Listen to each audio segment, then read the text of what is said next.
వైజాగ్లో జూలై 24న BNR golden diamonds opening సందర్భంగా మెగా ఆఫర్స్. ఇన్ని మంచి విషయాలు మాట్లాడతారు. రాజకీయాల మీద ఇంత మంచి అవగాహన ఉంది, పట్టు ఉంది, రాష్ట్రం మీద అన్నింటి మీద. ఎందుకు ప్రత్యక్ష రాజకీయాల్లోకి రారు మీలాంటి వాళ్ళు?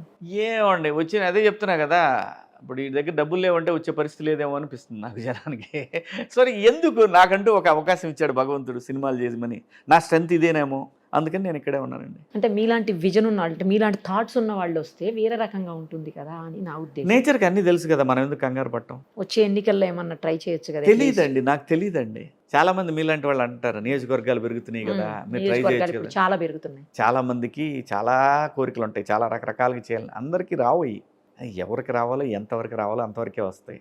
మనకు రావాలని లేదేమో, మనం సినిమాలే చేయాలేమో, సినిమాల్లోనే మనకు లైఫ్ ఉందేమో. సో ఇదే చేద్దాం. ఒకవేళ పునర్విభజన జరిగి నియోజకవర్గాలు పెరిగితే శివాజీ గారికి అవకాశం వస్తే ఏ నియోజకవర్గం నుంచి కంటెస్ట్ చేస్తారు? తెలియదు కదండి, ఇంకా లేవు కదా. మా ప్రాంతంలో చేస్తాం, ఇంకో ప్రాంతం పోయి మనం ఏం చేయగలం? మా ప్రాంతంలోనే, మా పల్నాడు ఏరియాలో, పల్నాడు జిల్లాలో ఎక్కడ వస్తుందో తెలీదు. అంతేగాని మనం అవన్నీ తెలియకుండా గబగబన ఏదో ఊహించేసుకొని ఊహల్లో మాత్రం సచిన బతకనండి. ఊహల్లో ఏది జరుగుతుందో దాన్ని జాగ్రత్తగా చేసుకుంటా పోవటం నాకు ఇష్టం అండి. కానీ ఛాన్స్ వచ్చింది, ఒకవేళ మీరు నిలబడాల్సి వచ్చింది, ఎమ్మెల్యేగా కంటెస్ట్ చేయవలసి వచ్చింది, చేస్తే మరి మీరేమో డబ్బులు ఇచ్చేదానికి వ్యతిరేకం, డబ్బులు ఇవ్వకపోతేనేమో ఓట్లు వేయరు జనాలు. మనం చూస్తున్నాం అది. ఏం చేస్తారు? ఎట్లా మారుస్తారు జనాలని? ఏమో తెలియదండి, నాకేం తెలుసు. అంతేనా? మనమైతే పెట్టే పరిస్థితి కాదు. అంటే డబ్బులు గెలిపిస్తుంది అనుకుంటే మన ఎలక్షన్లో టీడీపీ గెలవదు. డబ్బుల్ని మించి ఉందండి. కానీ ప్రధాన పాత్ర, కీలక పాత్ర డబ్బే పోషిస్తుంది అంటారు కదా. డబ్బు పోషిస్తాను. నేను గుడ్డిగా అమాయకంగా నేనేం అదే చెప్పను. కదా. పోషిస్తుంది కానీ నాతోనైతే కాదు కదా, నేను దాని గురించి ఎలా మాట్లాడగలను. మీరు వ్యతిరేకం కూడా కదా ఫస్ట్. నేను అనేది ఇంకా కొంచెం ఫోన్ తగ్గిద్దేమో అని అనుకుంటున్నాను జనం దృష్టిలో. ఎందుకంటే అండి విపరీతమైన ఫ్రీబీస్ కూడా మంచిది కాదు, వ్యవస్థకు మంచిది కాదు. తెలుసుకుంటున్నారు, ప్రజలు కూడా తెలుసుకుంటున్నారు. డబ్బులు ఎక్కడి నుంచి వస్తాయి, అది ఊరికే రావు కదా. జనానికి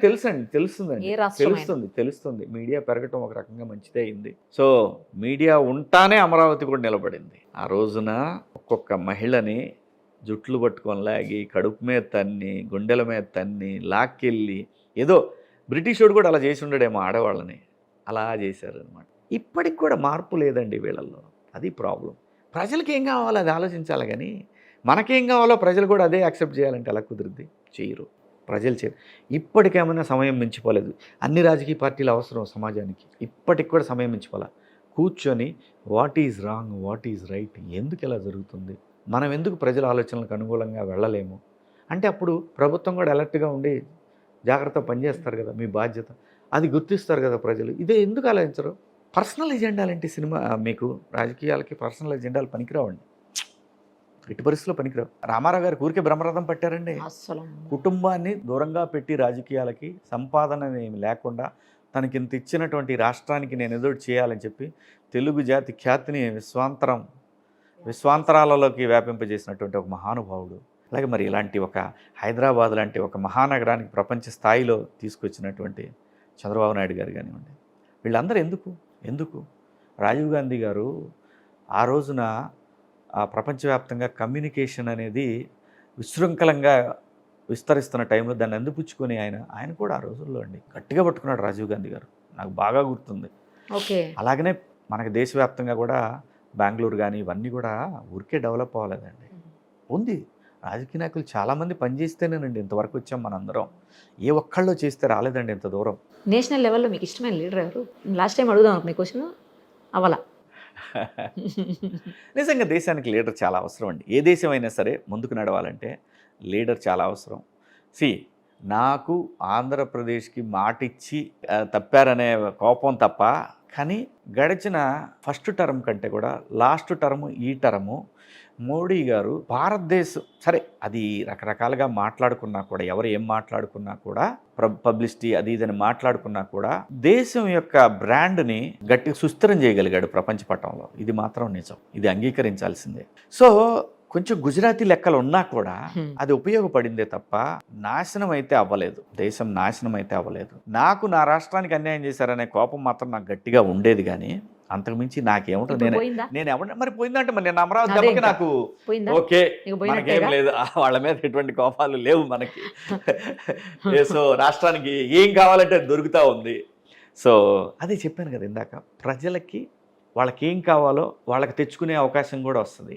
అలా ఎన్డీఏలో తెలుగుదేశం పార్టీ మెంబర్ అవటం, ఇక్కడ ఎన్డీఏలో తెలుగు రాష్ట్రాల అవసరం ఉండటం, సో ఆటోమేటిక్గా ప్రజలకి ఏం కావాలనేది ఇక్కడ నాయకుడు గుర్తిస్తే అక్కడ వాళ్ళు కూడా గుర్తించి సపోర్ట్ చేయటం, ఇదంతా కూడా పర్ఫెక్ట్గా ఉంది. అంతే నేను అనేది, ప్రజలు పిచ్చోళ్ళు కాదు, నేచర్ ఎప్పుడు కూడా తప్పు చేయదు, బ్యాలెన్స్ చేస్తుంది అన్నిటినీ.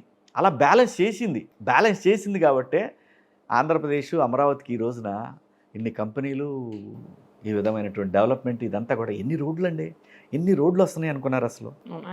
అబ్బో, ఎన్ని రోడ్లు, ఎన్ని నేషనల్ హైవేలు వస్తున్నాయి, ఎన్ని ప్రాజెక్ట్స్. పోలవరం ఇప్పుడు కంప్లీట్ అయ్యి, అంటే నిజాయితీగా అయిపోతుందా త్వరలో? అయిపోద్ది, ఖచ్చితంగా అయిపోద్దండి. 27-28 క్లోజ్ పోలవరం అయిపోయింది, ఆల్మోస్ట్ అయిపోయింది. ఇంకా మ్యాక్సిమం 10%, 15% అలా ఉండొచ్చు అంతే.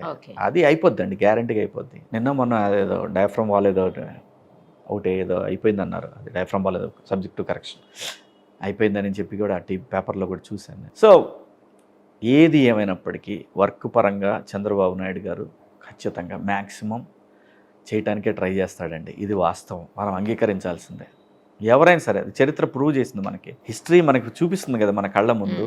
అలాగే ఆయన ఏదైతే పెట్టుకున్నాడో 2047 అమరావతి ప్రపంచ పటంలో నిలబడుతుంది గ్యారంటీగా. దానికి అనుగుణంగా ఆయన ఆంధ్రప్రదేశ్లో అమరావతిలో కానివ్వండి, అటు వైజాగ్లో కానివ్వండి, ఇటు రాయలసీమలో కానివ్వండి, ఎన్ని కంపెనీలు వచ్చినాయండి, ఎన్ని సెజులు పనిచేస్తున్నాయి, ఇప్పుడు యాక్టివ్గా పనిచేస్తున్నాయి. చాలా యాక్టివ్గా పనిచేస్తున్నాయి. హంద్రీనివా వాటర్ ఇచ్చాడు, బ్యాలెన్స్గా చేసుకుంటూ పోతున్నాడండి. ఆయనకు సపోర్ట్ కావాలంతే, ఎమ్మెల్యేల నుంచి సపోర్ట్ వస్తే ఈజీగా నెక్స్ట్ టర్మ్ గెలవటం అనేది చాలా ఈజీ ఆయనకి. ఎందుకు ఎమ్మెల్యేస్ సపోర్ట్ లేదా? ఉంటుంది, లేదు, కొంతమంది అక్కడక్కడ డిస్టర్బ్ చేస్తుంటారు కదా, ఇబ్బంది అవుతుంది. అది కొంత కూడా వాళ్ళ కొత్త వాళ్ళు ఉంటాం కొంతమంది, అంతే తప్ప అందరూ అలాగైతే ఎప్పుడో ఇబ్బంది పడేవాడు ఆయన. కొంతమంది ఏం లేదండి, ఒక చిన్న ఉప్పు ఎక్కువైంది అనుకోండి కూరలో, ఇంతే ఉంటుంది ఉప్పు, ఏమవుద్ది, కూర మొత్తం పాడైపోతుంది. అది నేను అనేది. అందరు ఇప్పుడు ఒళ్ళు దగ్గర పెట్టుకుని పని చేస్తున్నారు అందరూ, కానీ అక్కడక్కడ ఉంటారు. అది అది అది మైనస్ అవుద్ది ఆయనకి. దీన్ని ఒక్కదాన్ని చూపించి మొత్తం ఇంతే అని చెప్పబోతారు ఎవరైనా సరే. అందులో పైగా ఇప్పుడు మీడియాలో కూడా ఆ పార్టీకి సంబంధించిన వాళ్ళు, ఈ పార్టీకి సంబంధించిన వాళ్ళు, వీళ్ళు కొట్టుకుంటూ ఉంటారు. ఇందులో ప్రజలు కొంత నిజం కొంత అబద్ధం, ఏది నిజం ఏది అబద్ధం కన్ఫ్యూజ్లో ఉంటారు. సరే, ఉన్న ఫలితాలు అనేది జనానికి చెప్తా ఉంటాయి. చంద్రబాబు నాయుడు గారు ఏం చేశారు, ఈ ప్రభుత్వంలో ఏం జరిగింది అనేది ప్రజలకు తెలియకుండా ఉండదు. ఎండ్ ఆఫ్ ద డే అన్నీ తెలుస్తాయండి. ఇంకొక నేను అనుకుంటా డిసెంబరు లేదంటే సంక్రాంతి పండగకి మాత్రం మీరు ఆ స్ట్రక్చర్లు అమరావతిలో ఒక 5-6 స్ట్రక్చర్లు అలా కనపడతాయి, పెద్ద పెద్ద స్ట్రక్చర్స్. బ్రహ్మాండంగా చూడొచ్చు, గ్యారంటీగా చూడొచ్చు అండి. రేపు రెయినీ సీజన్లో కూడా ఇంకేం ఇబ్బంది ఉండదు. ఈ 2 నెలల్లో గట్టిగా ఆ రెయిన్ వాటర్ని దాటే పరిస్థితి అయితే క్లియర్ చేశారు, అది అయిపోయింది. సుమన్ టీవీలో మీ పర్సనల్ అండ్ బిజినెస్ ప్రమోషన్స్ కోసం కింది నెంబర్కి కాంటాక్ట్ చేయండి.